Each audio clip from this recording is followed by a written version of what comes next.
Could artificial intelligence be taking over fast food restaurants? I'm Kurt the Cyber Guy, and we already know AI is advancing at rapid speeds. We've seen self-driving cars, planes, boats, and more.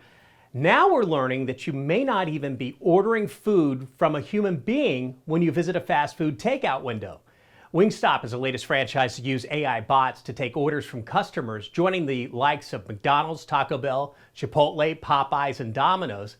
The AI voice bots are mostly being used for drive-thru services and for taking orders over the phone. However, I wouldn't be surprised if these fast food chains start incorporating the technology for taking orders at the counter as well.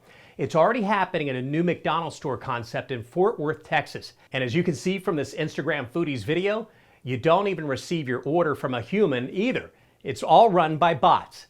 Chipotle introduced their AI kitchen assistant, Chippy, who is already cooking up tortilla chips at a location in Fountain Valley, California. How do you feel about AI taking over fast food chains? What about the jobs they're replacing? Let me know your thoughts at cyberguy.com. While you're there, it is absolutely free to sign up for my newsletter.